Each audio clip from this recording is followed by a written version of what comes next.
My name is Mikołaj Pisarski. I am president of the Mises Institute of Economic Education from Poland, and it is my great pleasure to welcome you all on today's session titled The Changes After Socialism in a Comparative Perspective. And today, our keynote will be the greatest expert on the subject, the author of the Polish Transformation after 1989, Professor Leszek Balcerowicz. He is a former deputy prime minister and a minister of finance in the first non-communist government in Eastern Europe after the Second World War, a former chairman of the National Bank of Poland, laureate of the 2014 Milton Friedman Award for Advancement of Liberty, among many other distinguished honors and prizes. As he himself says in his autobiographical interview, "You should know how to fight."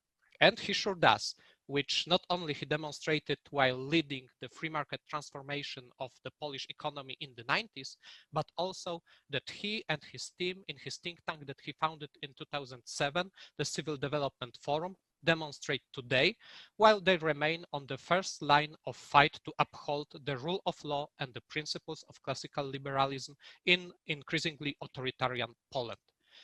Our session today will proceed as follows. First, Professor Balcerowicz will deliver 15-minute opening remarks, and later he will be interviewed by our three panelists, Adrian Ravier of ESEADE, Guillermo Coverton of Catholic University, and Constanza Massina of ESEADE. Should time allow it, we will also take questions from the audience at the end of the session. And without further ado, Professor Balcerowicz. Okay, thank you very much for such a generous introduction. I will try to keep my 15 minutes using the presentation, and we can start using it. I'm here. No, next. Okay, now in my professional and academic life, I've been dealing with monetary and fiscal problems, but first of all, I was dealing with institutional issues, and they are the most important, because there are good and bad systems, and one has to know for sure which is good, which is bad, and then if opportunity arises, to move from bad to a better one. Now, I've been using a very simple presentation of various types of the systems. As you can see, you have 5 institutional dimensions. Here, democracy, civil rights, rule of law, economic freedom, and you have several types of institutional systems, starting from socialism through quasi-socialism, more or less free market capitalism, crony capitalism, etc., etc. There is not exhaustive. There should be a special place for Argentina's systems over time, but this I leave to the discussion. Let me start with a system which was very bad and lasted for 70 or 80 years, starting in Russia, which was socialism. This points out that the best system can last. Why? Because they are based on fear. The most important issue of socialism was abolition of economic freedom, meaning the replacement of private ownership by a monopoly of the state one and of markets by central planning. And this has produced 2 effects. First, over time, a very bad economic performance. To be sure, there were some Western economists who thought that socialists can work as good as free market capitalists, and they included Schumpeter and Samuelson. So mainstream economics is full of fallacies. But in fact, and some other people have foreseen that, once you abolish economic freedom, then you are bound to have increasingly bad economic performance, which cannot be combined with democracy, because it could be combined only if people would persistently vote from abolition of economic freedom. And this is unrealistic. As a result, socialism cannot be combined with civil rights and rule of law, and with democracy, meaning free elections, free and honest elections. And this was the fact. But remember, there was a huge illusion about socialism because there are many anti-capitalists in the world. New generation of anti-capitalists arrived on the scene, and the need to fight them through better communication, people would persistently vote. Very briefly, what I mean by quasi-socialism, for example, Belarusia. You see what is going in Belarusia. It was almost socialist in a sense that private sector was allowed in a limited dose, but most of the economy consisted of state sector controlled politically. And again, it could not function much better from the economic point of view, and it could only be dictatorship. Many people wonder why many Arab countries perform very badly economically, and some of them mean it is because of Islam. I don't think so. They perform very badly because they are quasi-socialist and very limited markets. Now, there are many varieties of what is called capitalism in the sense of a system which is based on private ownership, because there are many differences. And I think, empirically speaking, from the economic and non-economic point of view, the best variety of capitalism is free market capitalism, which by definition can coexist only with a limited state, fiscally limited from the point of view of the creation of legal norms and of limitations of economic freedom. And such a system can exist as long as there's enough well-organized people who keep it in check. So the maintaining extensive economic freedom, even though it produces good economic results, is possible only if anti-capitalism, which exists even in best functioning market economies, meet sufficiently strong resistance. So defense of economic freedom would never disappear. And this is very good because we are going to have a guaranteed job. People who like and believe, empirically speaking, economic freedom. Now, what we have in the West are very few countries which are close, not completely identical to economic freedom. For example, I think the closest one will be Ireland, Hong Kong, until it was been taken over by mainland China. Most of the countries of the West fall into category of over-regulated, especially labor markets, or fiscally unstable countries. They are still better, of course, than socialists, but if you see the problems in any Western economies, it is not because of free markets, but because of bad state intervention, and most state interventions are very bad. This has been explained by public choice literature, by some Austrian economists. And as I said, the only solution for that is to fight for economic freedom, so be effective in communication and in unmasking various anti-capitalistic, anti-liberal fallacies. A very bad kind of economy which is not socialist is a crony capitalism, as it originated in Russia. Why it is very bad? First, because it is unjust. So you have a privileged group of businessmen who can use the state institutions to capture their competitors. And because of that, it's also ineffective.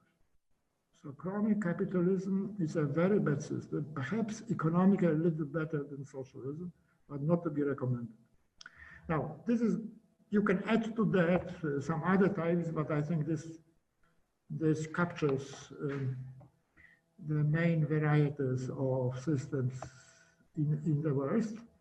And if you have a very bad system, then it is a great event when it is collapses. Which brings me to what has happened after the collapse of socialism. It was unexpected.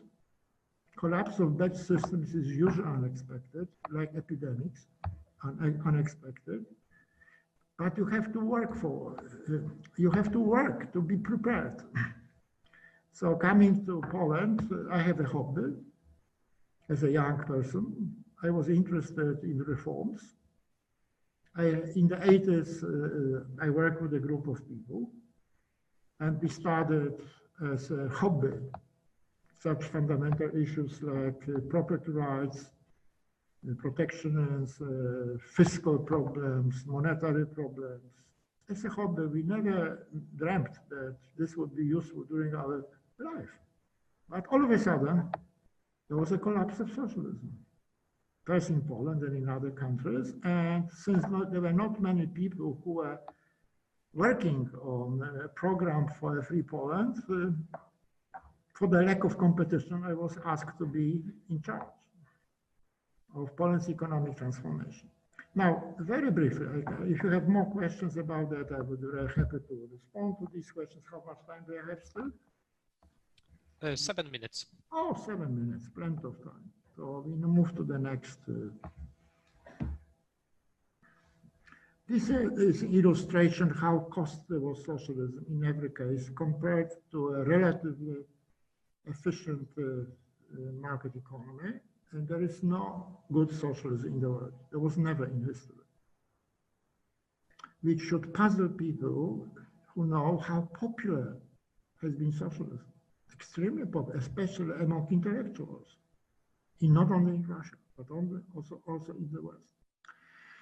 Now, socialism was popular among some intellectuals, but was not popular in the population. Now, once socialism was abandoned or collapsed, there was a fundamental question: what to do next? On political front, initially, all the countries moved to free elections. Not every country has maintained free elections, but they moved. More or less, Central Europe has stuck to free elections, with some exceptions like Hungary and Poland. But we have to regain this. So on economic front, there was usually nonsensical discussion under the heading shock therapy versus gradualism.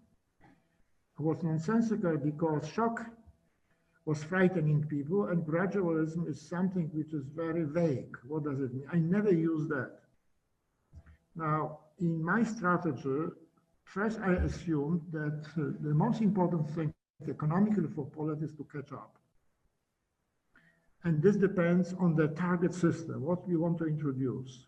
And here, my hobby and my work with my colleagues helped me, because it was not much doubt that the system which ensures fast and sustained economic growth should be mostly free enterprise, lots of competition, including foreign competition, so no protectionism, relatively moderate spending impossible, and simple taxes, good justice system. So these were some fundamentals, and this was a guiding post. The most important and more difficult questions were not what we want to achieve, but how. Transition is always more complicated, intellectually, but also mostly politically, that indicated the target system. But on transition, there was one question: how fast and how comprehensive? And based on my previous studies in the group and individual, I have no doubt that the fastest possible and comprehensive transition, so very rapid, is the best one, even though it is risky. But slow transition or fragmented transition was perceived by us as hopeless. So remember, a risky option is always better than a hopeless option. So this was also based on the experience of previous reforms.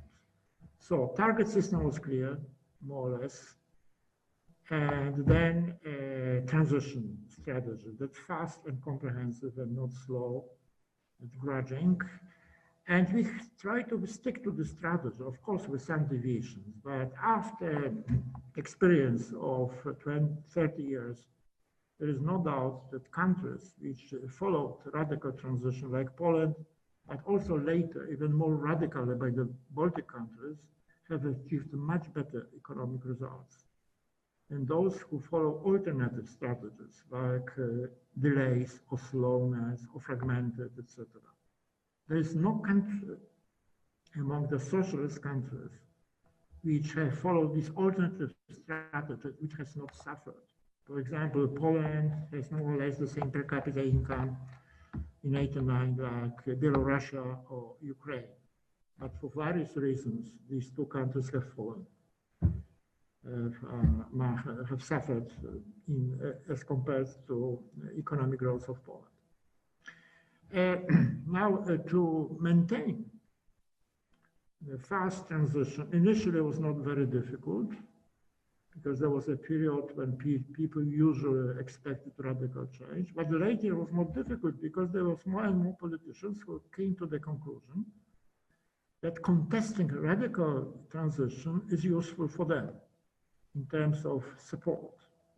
And in the next stage, what is important, even more than the first stage, you have to be very effective in communication, mobilizing people.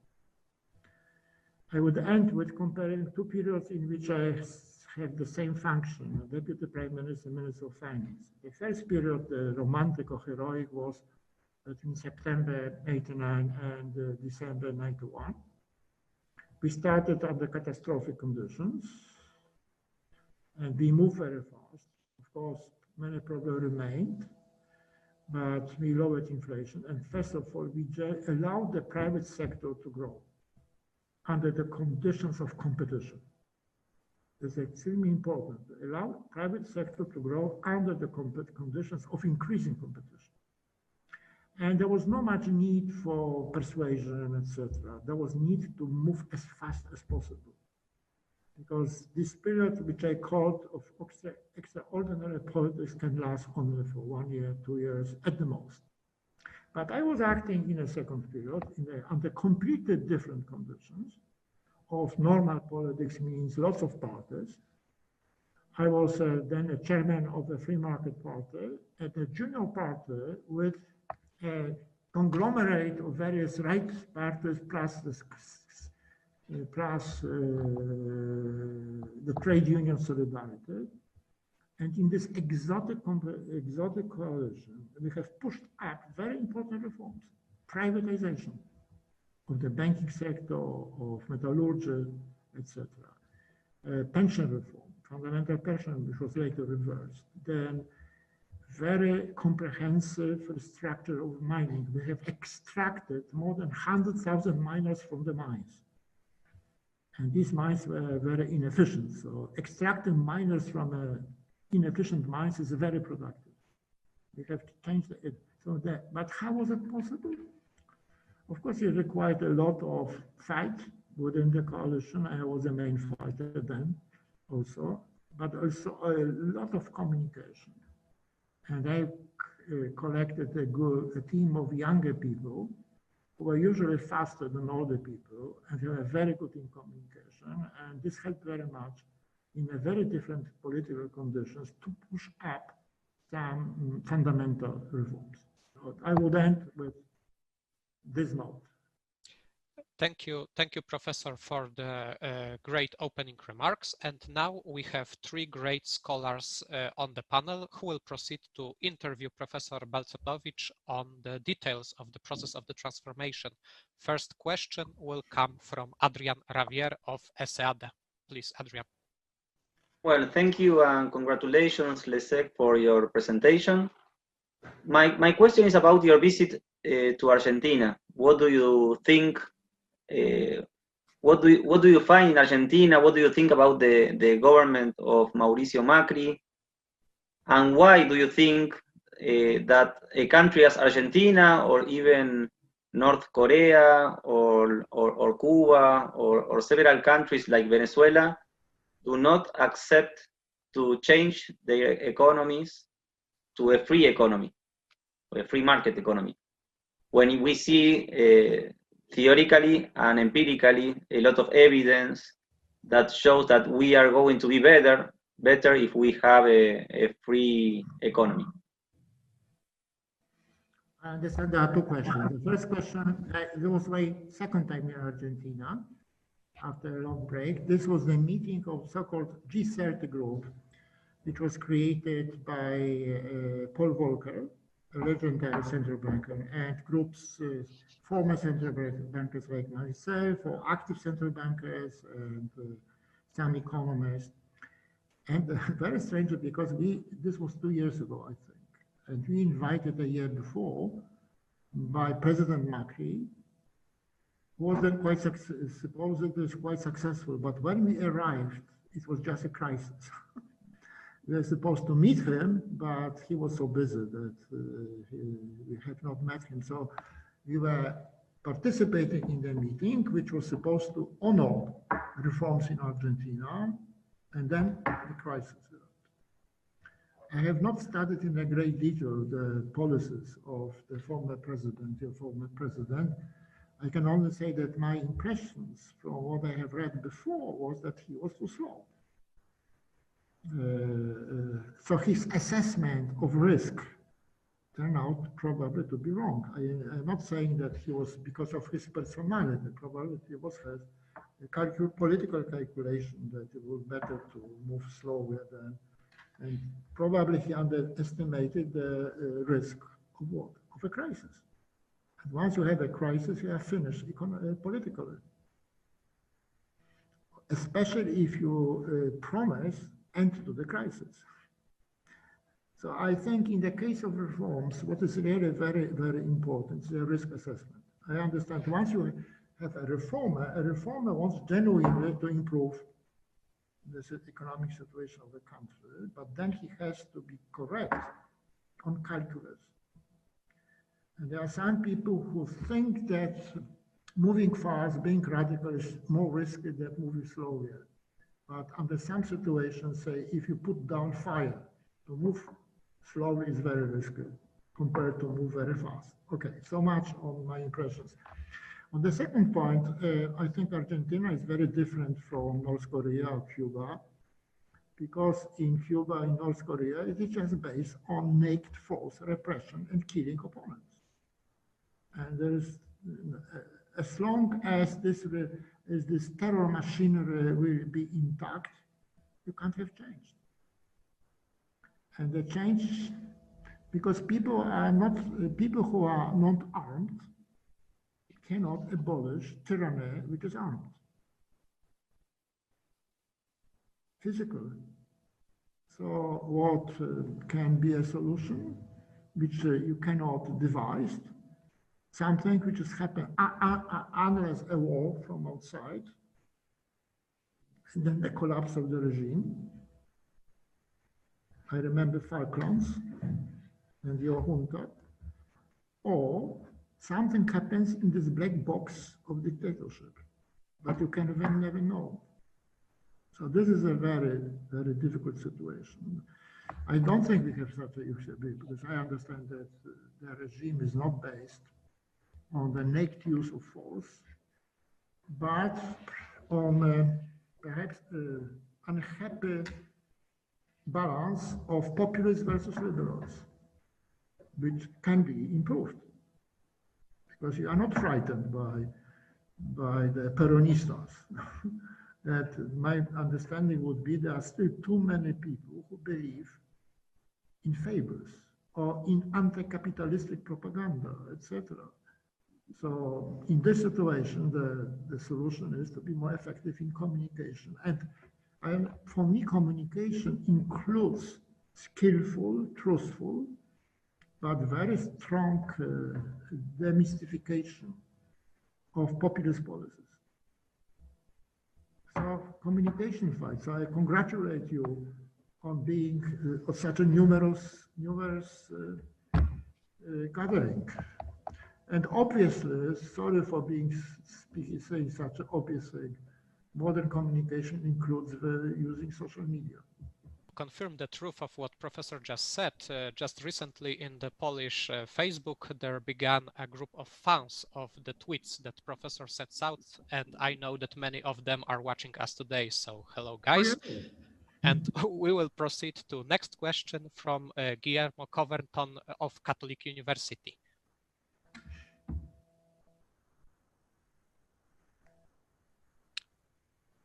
Well, first of all, I would like to express that it's a privilege for me to share this panel discussion with Marcelo, the great reformer of the Polish economy. Thank you. Well, Economic development has been my research program for 35 years. And our guest today can teach us a lot. Thank you a lot for this. Yes, thank you very much. But I don't think it is appropriate to ask specific questions. Just highlight the aspects of the policies that you applied in Poland so successfully, which may be of interest for the reconstruction of our Latin American economy. Specifically, I think that it may be of great interest if you tell us about deregulate and liberalize prices, tariffs, and trade as a way to achieve a better allocation of resources, but always scarce. And how to apply shock policies, generating at the same time the necessary political consensus that a democratic society requires. Well, also the importance of balance in the fiscal budget and the elimination of inflation. That seems to have brought the Polish currency into a remarkably stable exchange rate with both the US dollar and the euro. We know that Dr. Balcerowicz governed the Central Bank of Poland from 2001 to 2007, when the stability of the zloty was not the historical tradition. You can also give us your position clearly against allowing government borrowing as a tool of irresponsible populist policies. I would be very satisfied if Dr. Balcerowicz could explain just one of these interesting economic and financial matters today. Thank you for the question. Professor Balcerowicz. It probably was very restrictive. Now the third one, if the question refers to the current discussion about the public debt for a moment, and I think we have a lot of fallacies and misinformation, because according to some economists, including some reputed economists like Blanchard, public debt is a solution. And this is a disregard, growing public debt. I am not speaking about not having a public debt. It's not a problem like in Estonia, you have 20% of GDP. There's a problem when you have higher levels and if that is growing. And we have a huge fallacies propagated by mainstream economists as though growing and high public debt is not a danger because they assume that interest rates would remain to be very low and that it would not be very costly. But first, you can't know, even the United States cannot know for how long interest rates are going to be very low. Second, such a very low interest rates produce a damage to the supply side. Because if politicians can borrow at very cheaply, why should they reform the economies? Reform the economies means that you have to face some protests. And most politicians try to avoid the protests. And they can avoid it if they can borrow cheaply.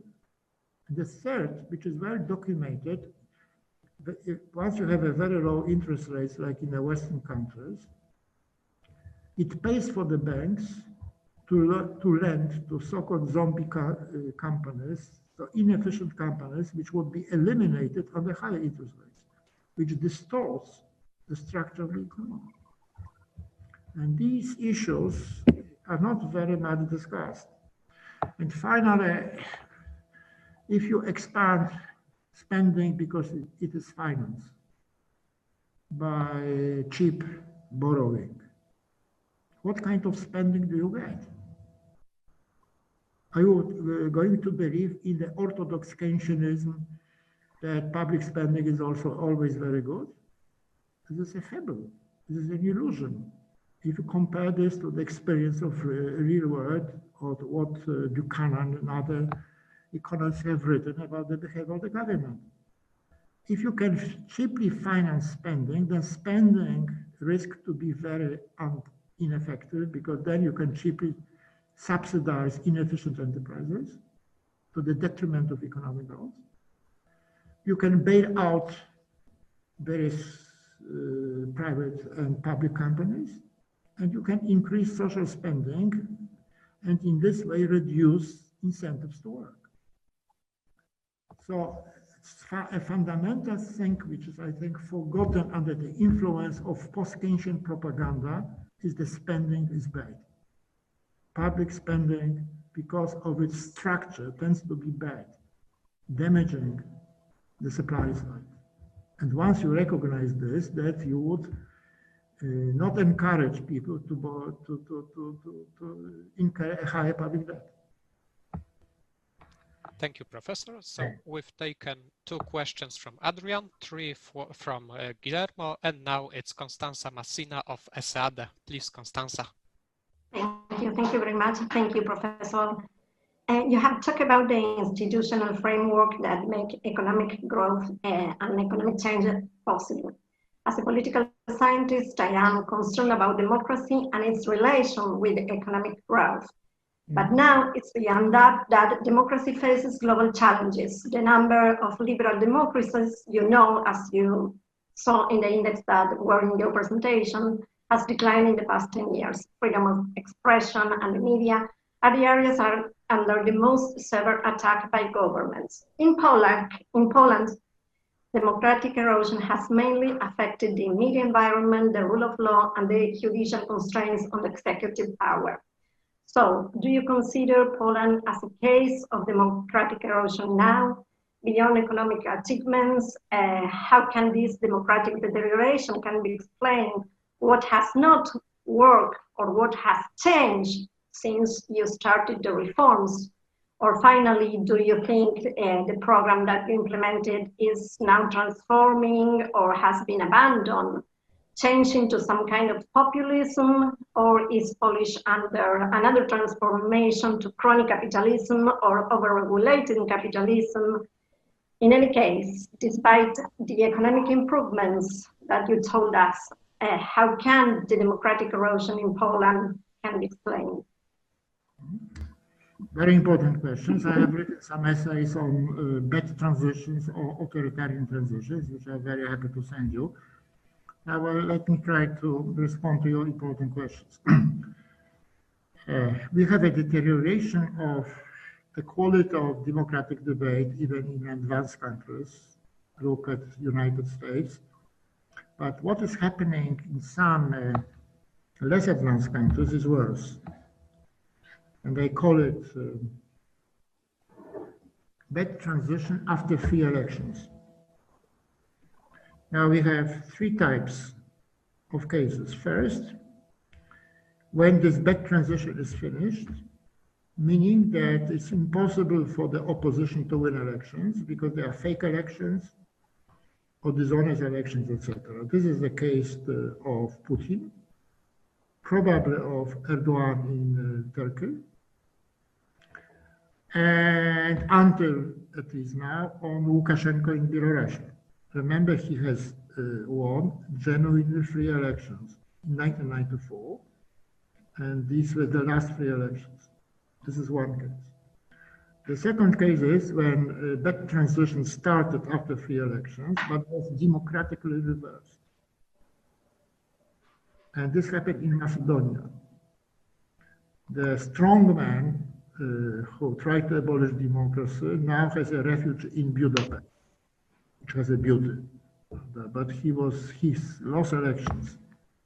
And the third case is that the outcome is not yet finished, and this is Poland, meaning that reversal of bad transition is possible, and depends, first of all, on organization and communication skills of opposition. But let me first explain how was it possible and how it is possible in some other countries for authoritarian groups to win elections and then to try to perpetuate themselves in power. In the case of Poland, it was like that. We have presidential elections in 2015, and later we have parliamentary elections. And in the presidential elections, it seems that previous president, a decent democratic guy, is absolutely sure to win this election. And he lost. Why? Because he had a very bad campaign. In mass democracy, it's not enough that you have a better program. You have to have a better campaign. And he had a very bad campaign or non-existent campaign. And as a result, a much worse guy with the present president has won elections. And since he represented his party, and he was very faithful to his party, this has fueled support in the parliamentary elections, so that we have a majority of what is called law and justice, slight majority, a coalition. What has helped them too was that two parties barely missed the threshold because they were has not formed a coalition. But they have, you know what is bad for a country? But bad guys have good luck. And this has happened in Poland. And they have a good luck afterwards too.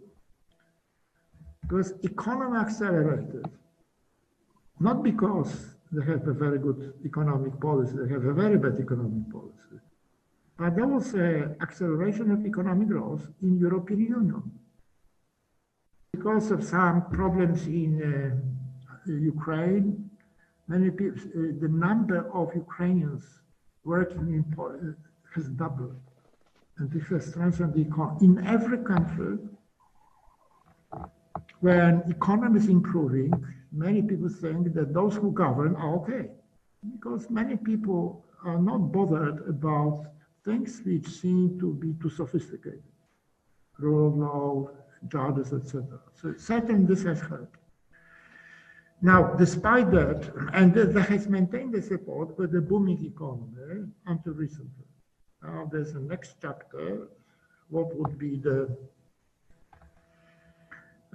support for the opposition versus the ruling party. And this would depend not only on what is going to Poland because of coronavirus, this would depend very much on, again, efficiency of the opposition, meaning communication, mobilization, etc. This, to put it in mind, the opposition in Poland has a huge reserves because they are better organized, but they can improve.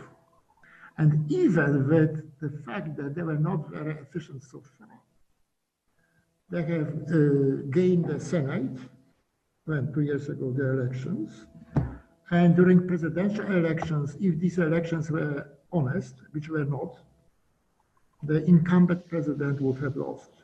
Why they were not honest? Because there was a huge and drastic and disgusting propaganda by the public media, especially TV, which were financed very largely from the budget. So much for the explanation why it happened, and I think with a better organization, better communication, Thank you, democracy Professor. in Poland, opposition can win elections, even though there's no guarantee. Thank you, Professor. Thank you, Constanza, for your question. And since the time for our session is nearing to closure, let's ask one question from the audience. So it's from the audience. Professor, will people only realize of the benefits of a free market economy when a crisis arrives? Is there a need for that to happen so a change can take place before? Now, there are two categories. If people realize that the crisis is due to bad system and bad policies, then they would support change, like in Poland in '89. There were not many people who would believe in socialism in the economy.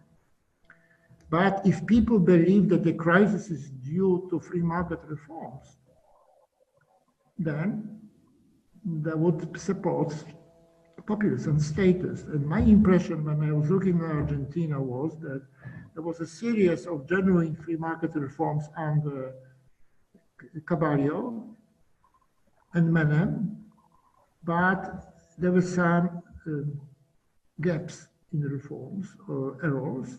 And when the crisis struck in Argentina, when it was 2000, 2001, many people blamed the reforms on the crisis and not insufficient reforms. So conclusions which are drawn from the crisis very much depend on the popular interpretation of the reasons for the crisis, on situational factors, but also on the capacity, abilities of proponents of the free markets to be effective in explaining and in competing populist interpretations. Thank you. And allow me to move to a closure of our panel with a question of my own.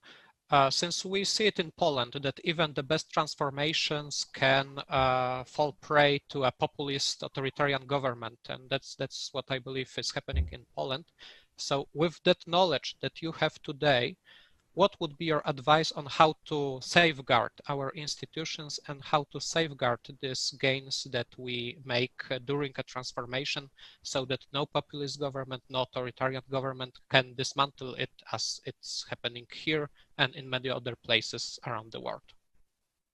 There are no ultimately effective institutional safeguards. Look what's happened to the legacy of Mrs. Thatcher in Britain.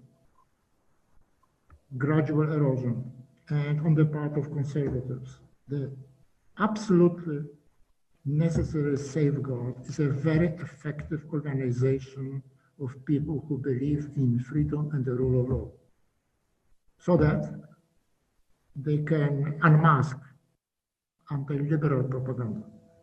Don't believe in miracles in institutions. Of course, there may be some to make more difficult and to reverse good reforms, but ultimately depends on organizations and communication skills of liberals, classical liberals. Thank you very much, Professor. And with the numbers of people viewing and listening to our panel, I believe that this society and numbers of people who believe in those principles can make us all feel optimistic. Thank you, Professor Leszek Balcerowicz. Thank you, Guillermo Coverton, Constanza Massina, and Adrian Ravier for interviewing on the panel. And before we finish, let me just remind you that the conference will resume at the 3 p.m. of Argentina time. I hope that you will all tune in for the next panels. Thank you very much.